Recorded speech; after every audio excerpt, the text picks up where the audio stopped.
Salut tout le monde, c'est Jérémy, j'espère que vous allez bien. Alors je vous fais une vidéo un petit peu différente de ce que je fais d'habitude, tout simplement parce que je viens de regarder le lancement du Redmi Note 9S et je me suis dit qu'il y a peut-être des personnes qui parlent pas anglais et qui seraient un peu embêtées pour suivre le lancement justement et qui voudraient un petit peu savoir quelles sont les différentes choses qui ont été annoncées. Donc je vais vous faire un récapitulatif de ce lancement. J'ai pris mes notes, donc je vais essayer de voir comment je peux vous faire ça.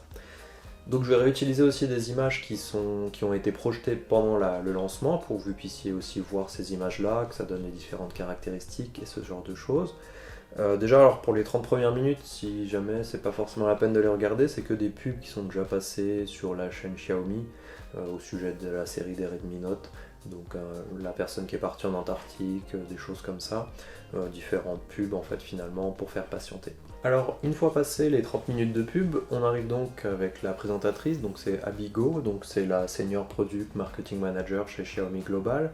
Elle commence par ensuite dire que Xiaomi a envoyé des masques aux différents pays, que c'est pour ça aussi qu'ils font une conférence en ligne, suite à la cause du virus. Ensuite ils enchaînent avec différents chiffres, voilà, Xiaomi est dans le top 500 des entreprises, la série Redmi Note a reçu des prix de compétition, de choses comme ça. Pas forcément passionnant, mais bon, ça fait partie de ce qu'ils font au début d'une présentation de ce type-là. Alors ensuite vient le moment où ils parlent en fait que la série des Redmi Note, ils ont fait pas mal de challenges autour de ça, ils ont envoyé le Redmi Note 7 dans l'espace, le Redmi Note 8 en Antarctique. Étant donné qu'il y a le Mi Fan Festival 2020 qui doit être lancé dans quelques semaines, ils ont voulu sortir une nouvelle version, donc le Redmi Note 9S, qui vous donne le pouvoir de gagner.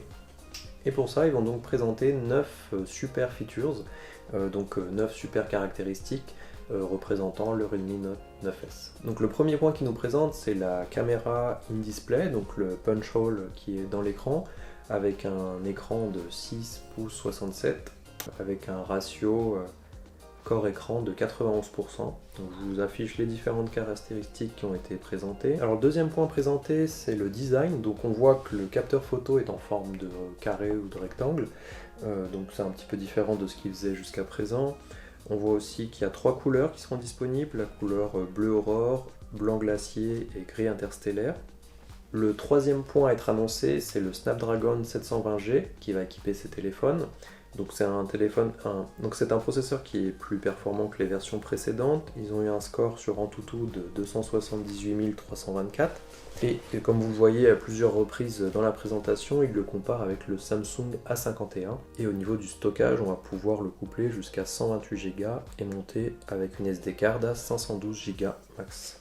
Le quatrième point, c'est la partie batterie, donc on aura une batterie de 5020 mAh et ça supportera la recharge rapide de 18 watts avec le chargeur vendu avec, et ils ont réussi à garder une épaisseur de 8,8 mm.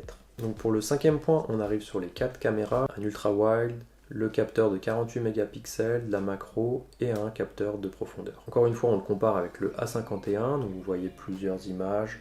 Je vous mets quelques images qui ont été présentées pour la qualité. Vous pouvez très bien aller voir aussi, je vous mets les temps à quel moment ça commence cette partie-là si ça vous intéresse.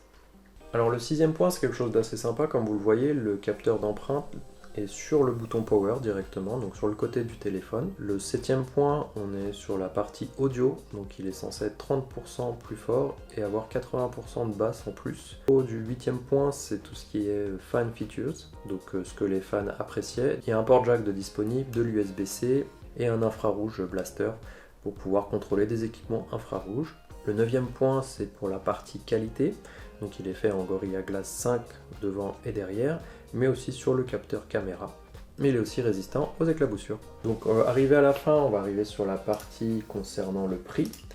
Donc encore une fois, ils mettent différents concurrents directement sur un tableau pour voir ce que ça donne au niveau des caractéristiques et du prix.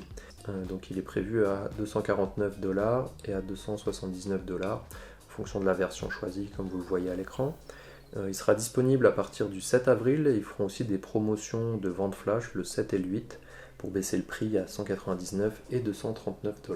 Alors en plus de tout ça, ils vont faire une version spéciale pour le Mi Fan Festival 2020 et ils vont faire donc 2020 exemplaires avec le logo gravé au dos. Donc en plus de l'annonce du téléphone, ils ont décidé de présenter 2 objets, donc un projecteur de 1080p qui tient dans la main donc qui est aux alentours de 400 € si je me trompe pas, alors ils mettent pas le prix en dollars. Et ensuite l'aspirateur, le Mi NL Vacuum 1C, qui sera vendu donc sur le Amazon Espagne et Italie au prix de 200 € et dans les Mi Store. Donc ça conclut le lancement du Redmi Note 9S, donc n'hésitez pas à me dire ce que vous en pensez des différentes fonctions. Je trouve ça assez sympa, le capteur sur le côté, capteur d'empreinte. Après les autres fonctions, effectivement ça reste un téléphone milieu de gamme, par rapport à ce que j'ai, le Mi Note 10, c'est pas forcément un téléphone que moi j'achèterais, mais ça reste intéressant selon ce que vous avez besoin. Donc il y a un autre lancement qui est prévu cette semaine, donc celui du Mi 10, le 27 mars. Donc si cette version vous a plu, j'essaierai de faire peut-être une version équivalente pour le Mi 10 et vous dire ce que j'en pense. Voilà, donc j'espère que ça vous a plu et on se voit dans la prochaine vidéo.